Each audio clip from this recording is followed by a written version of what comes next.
the house.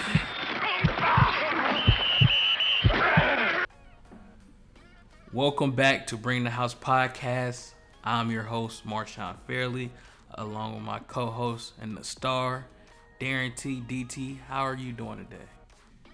What's going on, my brother? I'm excited for another show. We got some action-packed topics. That we do. We do have some action-packed segments here for you today on Bring the House podcast.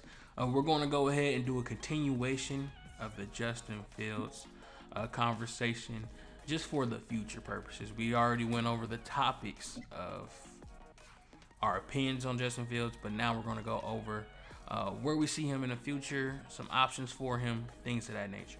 To go ahead and get this started off, we're going to get into, like I said, that Justin Fields portion. DT, the star, to begin everything, what do we see for Justin Fields in his future, in his 2024 future, and so on? For Justin Fields, after this first wave of free agency, the future for him isn't looking as wonderful as it did when this last snap was had during the season.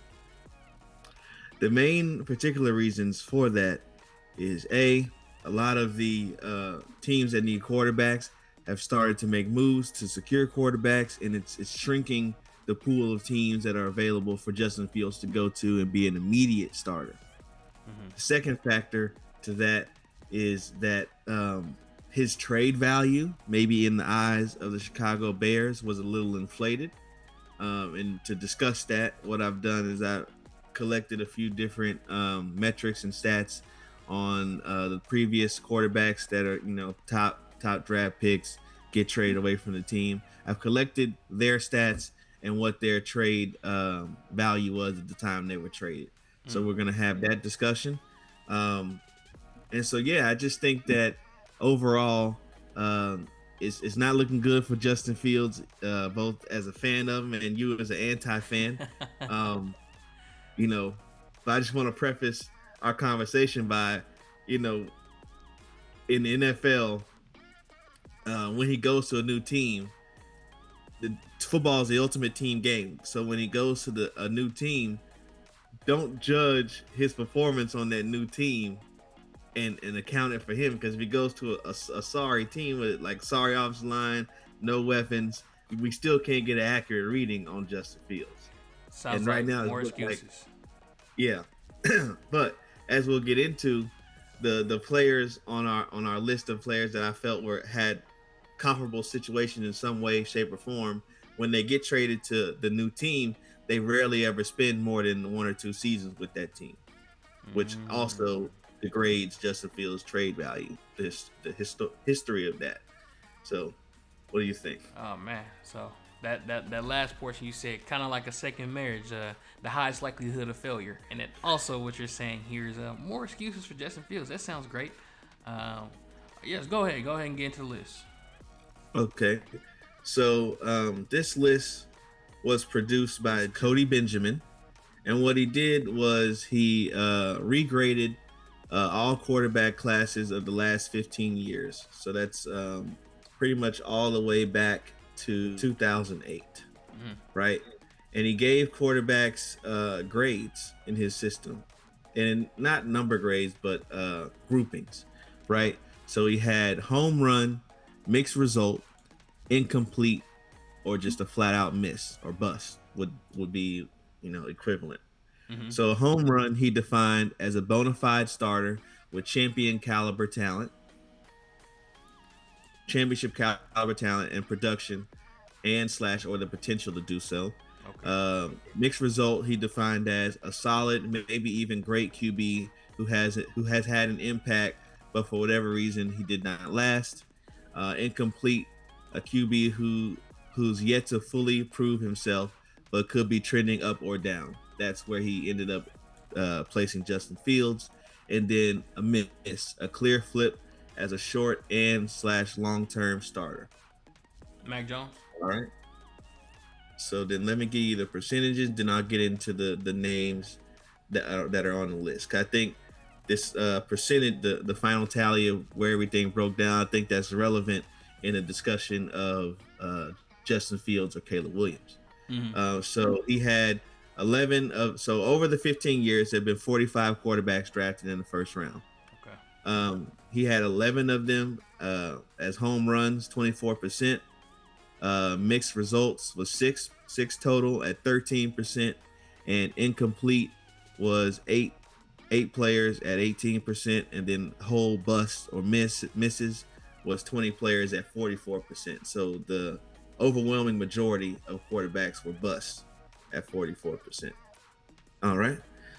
So the list of quarterbacks that are relevant in the conversation of determining Justin Fields' value, is Baker Mayfield, Sam Darnold, Carson Wentz, Trey Lance, Brady Quinn, Sam Bradford, not really Jared Goff, Ryan Tannehill, and Josh Rosen. Right. So the most comparable guy that we have was in terms of games played to get a sample size of what Justin Fields could be is Sam Darnold. They had the same amount of years with the first team that drafted him, the same amount of starts, and Sam Darnold was traded for a 2021 6th-round pick, 2022 2nd-round pick, and a 2022 4th-round pick. And he ended up only playing 2 seasons and 17 starts with the Carolina Panthers. That's interesting. One, I do see a correlation between a lot of these players. They all go to the Carolina Panthers. That is a funny thing about that. But with that being said, Sam Darnold, what is your thoughts on, I guess you could say, the haul that the Jets received for Sam Darnold? Do you see that happening with Justin Fields in this time frame, or at least in this year? I don't. And the reason, the NFL in this regard for talented players in the trade market, it really exposes itself as the real business that it is, right? And what I mean by that is other teams that are looking to get your talent, they call your bluff, right? And the Bears are in a hard spot because they have the first overall pick and they have Justin Fields approaching payday, right? So other teams, the other 31 teams, and it's even a smaller market, other teams without quarterbacks, they sit and say, well, we know you're going to have to do something with Justin Fields. Yeah. Because you have the number 1 pick. So we can sit and we can wait. And because we're sitting and waiting, in order to make a deal, there has to be urgency. And because there's no urgency in it, the trade value is low. Coupled with the fact that, like I mentioned, Sam Darnold, who you got a 2nd-round pick for, most notably, he only had 17 starts with the Carolina Panthers. He only was there 2 years, 59.5% completion percentage, 16 touchdowns to 16 interceptions, and he had a 41.8% success rate, which is basically calculating how he's picking up yards 1st, 2nd, 3rd, and 4th down. And so he wasn't successful, and most quarterbacks that get traded to new teams aren't successful. Yeah. So I don't see a team giving up more than like a 5th-round pick for him. And then in the off season, the value of draft picks actually increases, which is why you see a lot of players getting traded for 4th and 5th-round picks. The most notable one that comes to my mind is Stephon Gilmore. We didn't really have to give up much as the Cowboys to get Stephon Gilmore. Mainly the reason was because he was older, he was expensive, all those different things. Essentially what happens is teams see it as, if you have Justin Fields or if you have Russell Wilson, for example, let's use Russell Wilson. I'm the Seahawks. You're the Broncos, right? Yeah. So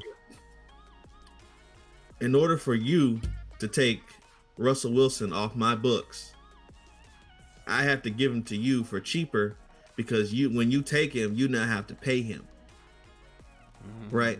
Yeah, So that yeah. drives down the value because you know, if I give up a first round pick for him, or if you give me a first round pick for him, when you go to build your roster, it's more difficult because now you have less draft capital and higher cap hits. Oh yeah. So that's the summary of it all. No, definitely understood there. And also, I understand you also set precedence pretty much. You see that Yeah. Sam Darnold didn't play well on his second team. From your list, you also have Baker Mayfield on here. He didn't play well on his second team, which was also the Carolina Panthers. I think the Carolina Panthers is just not that great of an organization at this point, or so far. I'm not gonna say at this point, so far. But with that being said, you also got Carson Wentz, Trey Lance. Trey Lance ain't even played for his second team. Brady Quinn. Who is that guy? Nah, I know who Brady Quinn is. I'm just trying to add some comedic effect. And then Sam Bradford. Man, that's a bad story. But you were gonna say something? Yeah, even when you look at Carson Wentz, who completely tanked the value for incomplete quarterbacks, as you may call them. He was traded for ultimately a first round pick, but he only had 1 year and 17 starts with the Indianapolis Colts. During his stint with the Eagles, I should say. Wasn't that his quote unquote that was his MVP season that was derailed by injuries? I think that was the year before he left. Okay. So he did that. He came back the next season and they didn't like his performance, and then I think they traded him the next offseason. Okay. So they basically traded him off for regression. Understood. Yeah. I don't think Justin Fields is in that boat at this point. I don't think he can regress. He basically had like a mediocre season last year. So I guess you would say like a C season. So I don't see him regressing. However, so you stated that you see maybe a 5th round pick for a first rounder. 11th overall, I believe. Yeah, 11th overall pick, 5th round for him. How about future picks? Do you see him? Because Sam Darnold was traded for a future second round pick, even though it was the next year. Do you see maybe a 2025, 2026 second rounder potentially that they can get for him? Maybe even a 3rd or a 4th? No. This route has just never been successful. Okay. So like as a GM of an opposing team, when you look at it, you know, how could you justify that when you have all this history that says that you shouldn't be the person that takes the flyer on Justin Fields? You know, what team? First of all, 2 questions. What would you do if you were Ryan Poles, the GM of the Chicago Bears? And then second question, what team do you think should trade for him? So to answer the first question of what would I do if I was Ryan Poles, although as stated in the last video, I'm not a fan of Justin Fields. It's a tricky situation because one thing we do have to mention as well is his 5th year option after this year coming up, and that 5th year option, I just looked it up, is $25.6 million. Now, if Justin Fields is not worth $25.6 million, in my opinion, and that's not me pocket watching or anything. Oh my gosh, he's pocket watching. No, I just don't think his performance on the field equates to $25.6 million. So with that being said, and he still has 1 year under that deal before you have to pick up the option, I do know his trade value may or may not go down. I may take the risk of keeping him. And I say that because the Bears did have some new additions, or do have some new additions to their weapons core. They already had DJ Moore and Cole Kmet, and they kept those 2. They just traded for Keenan Allen for a 4th, which is insane because we're just talking about a 4th. But they just traded for Keenan Allen for a 4th. They also have DeAndre Swift coming in free agency. So they somewhat have more of a revamped offense. We'll see what their offensive coordinator do with those pieces. However, I would keep him for a year. This would be his make or break year again for a fourth year. This would be his make or break year. Let's see what you got, Justin Fields. You have even more talent around you. I'm not gonna say the greatest talent of all time around you, but you do have even more talent around you. I would keep him for another year. If not, I would probably cut ties with him. It would hurt to cut, and that's another problem. It would hurt to cut ties with a first round pick without picking up his option, because then he's just a free agent. So it's a tough decision either way. Would you keep him, DT? Yeah, I would keep him. And just for clarification purposes, when you keep him, would you be starting him, or would you still be drafting a quarterback in the first round? I will start him. Instead of my opinion, Mr. Poles should not be looking for a trade for Justin Fields. His value is already bad. You see what Sam Howell went for. You see all these Drew Lock and those people signing. The market has dictated Justin Fields' value. Ritter just got traded, and it's not good. So I wouldn't even be looking for a trade for him. If a trade does come along, someone wants to throw a bag at him, say, hey, we'll give you a fourth or something like that, or above, I will do it. But if it doesn't, I'll be looking more for a trade for that first overall pick, because it's a lot of teams out there that need a quarterback, and I'll trade down. And get some more picks, or definitely some more picks or something like that, and look forward to maybe next year when it comes to the free agency or something like that. So yeah, and I agree, but I think that so when you look at the percentages from that article I referenced, 44% of the quarterbacks of the 45 quarterbacks for the last 15 years, 44% of them have been busts. So it's more likely that any of the, because I mean, this list includes a lot of first overall picks, a lot of guys that were surefire, Hall of Famers that everybody thought would occur like in the draft. So that includes players like Caleb Williams.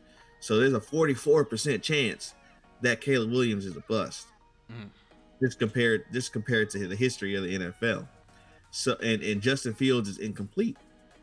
So right now, today, because you're not getting the value that you would like out of Justin Fields in the trade market, I would opt to keep him and start him.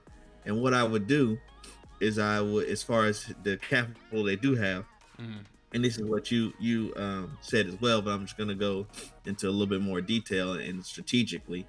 What I would do is I would trade back into still in the top 5 or so, whatever that might be. Get all as many picks as I can that can be used for this season. But what I'm trading back to do is I'm trading back to take the best defensive player on the board. Okay. Or the best tackle on the board. Those two things is what I'm looking at. And I'm doing that.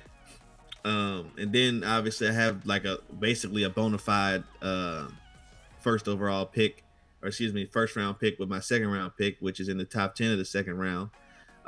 With those picks, I'm going to then go and strengthen and add different pieces to whichever side of the ball I didn't improve with my first round pick. And yeah, what that means is that they should continue to build around Justin Fields. Even if they don't think that he's that great in terms of performance, you can still do that, and then next year draft a quarterback. Yep. And hopefully what you're attempting to do is to build up his value. But there's not many scenarios where you build up his value and your team still performs poorly, if that makes sense. So yeah, that's what I would do. It's a tough position to be in, for sure. So you telling me that you trading down, you wouldn't get a Bo Nix? You don't think Bo Nix would perform in this offense? No.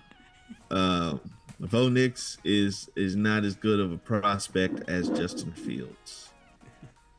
We cannot throw out Bo Nix Auburn tape.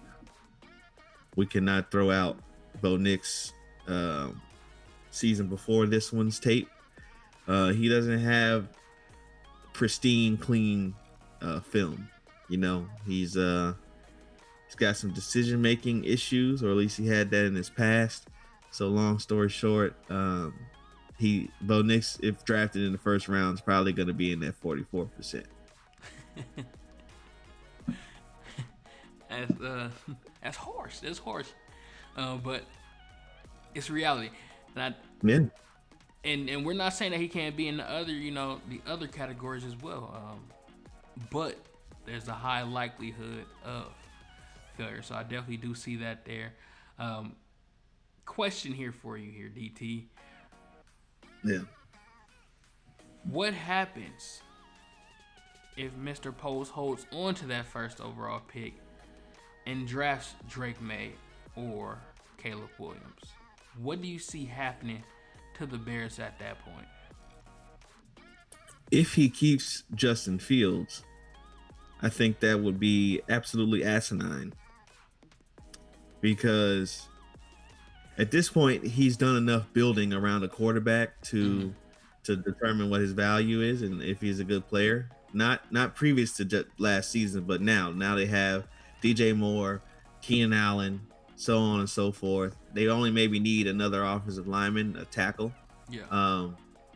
And so that would be a better option to draft that tackle and play with Justin Fields, as opposed to drafting one or two and still having no tackle.